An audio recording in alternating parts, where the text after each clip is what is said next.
동창회에서 제일 초라해 보이던 친구가 있었습니다. 아무도 말 안 걸고 사진 찍을 때도 항상 끝자리. 그런데 계산할 시간이 되자 그 친구가 조용히 자리에서 일어났습니다. 그리고 그 순간 식당 전체가 조용해졌습니다. 때는 이번 여름이었다. 동창회 장소 앞에서 한참을 서성였다. 유리문 너머로 보이는 얼굴들, 예전보다 살이 붓고 옷이 달라졌을 뿐인데도 이름표 없이 누가 누군지 바로 알 수 있었다.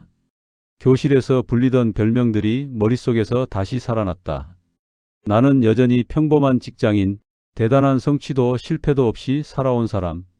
그래서인지 이 자리가 반갑기보다 부담스러웠다. 문을 열고 들어가자 누군가 내 이름을 불렀고 웃으며 인사했지만 그 웃음엔 어색함이 섞여 있었다.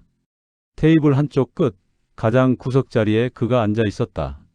학창 시절에도 존재감이 없던 친구. 지금도 마찬가지였다. 낡아 보이는 재킷, 유행이 한참 지난 신발. 나는 무의식적으로 시선을 피했다. 술이 한 병, 두 병 비워질수록 대화의 주제는 자연스럽게 바뀌었다. 연봉, 직급, 집값, 아이 교육. 누가 먼저랄 것도 없이 모두가 자신의 근황을 성과로 포장하기 시작했다. 누군가는 외제차 키를 테이블 위에 올려두었고 누군가는 휴대폰으로 아이의 국제학교 사진을 보여줬다. 웃음은 컸지만 그 안엔 은근한 비교와 우열이 섞여 있었다. 그 친구는 거의 말이 없었다. 질문을 받으면 짧게 대답하고 다시 술잔만 들었다. 예전에도 그랬다. 항상 한 박자 늦고 한 발짝 뒤에 서 있던 아이. 나는 그를 보며 안도했다. 그래도 나만 제자리인 건 아니구나. 지금 생각하면 그게 가장 부끄러운 마음이었다. 마지막 안주가 나오고 시계가 밤 10시를 넘기자 자연스럽게 계산 이야기가 나왔다. 누가 총무를 할지 더치페이를 할지 애매한 공기가 흘렀다. 다들 성공한 척했지만 정작 먼저 나서는 사람은 없었다. 계산서가 테이블 위에 놓이자 시선이 여기저기 흩어졌다. 그때였다. 가장 조용하던 그 친구가 자리에서 일어났다. 아무 말 없이 아주 자연스럽게. 우리는 동시에 그를 바라봤다. 설마? 라는 생각과 함께 묘한 웃음이 몇 명의 입가에 걸렸다. 누군가는 속삭였다. 그래도 동창회인데 용기 있네?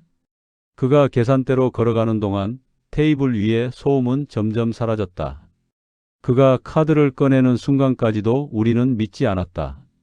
직원이 카드를 받으며 고개를 들었을 때 분위기가 이상해졌다. 평소와 다른 태도였다.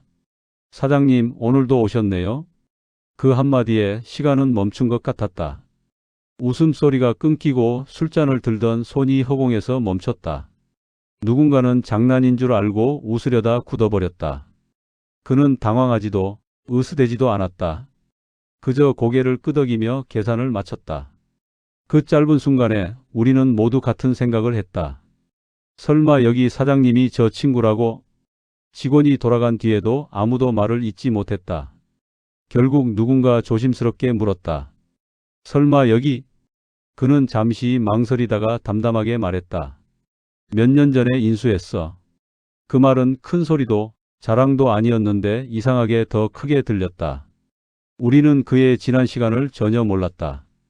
실패했을 거라, 여전히 제자리일 거라 멋대로 판단했다. 그는 웃으며 말했다. 동창회니까 그냥 나도 끼고 싶었어. 그 말에 테이블 위의 공기가 완전히 바뀌었다. 누군가는 고개를 숙였고 누군가는 말없이 술을 들이켰다. 나는 그를 똑바로 바라볼 수 없었다. 성공을 숫자로만 재단해온 내 기준이 한순간에 무너졌다. 말이 없다고, 티가 나지 않는다고, 뒤처졌다고 생각했던 사람이 사실은 가장 단단하게 자기 삶을 쌓아가고 있었다는 사실. 부끄러움이 목까지 차올랐다. 그날의 침묵은 그를 향한 것이 아니라 우리 자신을 향한 것이었다. 그는 끝까지 태연했다. 오늘은 내가 낼게. 다음엔 그냥 편하게 보자. 그 말이 왜 그렇게 무겁게 느껴졌는지 아직도 모르겠다. 집으로 돌아오는 길, 단톡방엔 어색한 인사와 감사 인사가 오갔다. 평소라면 농담이 이어졌을 텐데 그날은 달랐다. 나는 그에게 개인적으로 메시지를 보냈다. 미안했다. 짧은 말이었지만 진심을 담았다. 그는 오래 지나지 않아 답했다. 괜찮아. 다들 각자 사느라 바쁜 거지. 그 문장을 몇 번이나 다시 읽었다. 성공보다 더 큰 여유가 거기에 있었다. 그날 이후로 나는 사람을 볼 때 조금 더 천천히 보게 됐다. 겉으로 보이는 말과 물건, 숫자 뒤에 숨은 시간을 생각하게 됐다. 동창회에서 가장 초라해 보이던 친구는 사실 가장 조용히 자기 인생을 살아온 사람이었다. 그리고 그날 계산대 앞에서 조용해진 건 식당이 아니라 우리 마음이었다.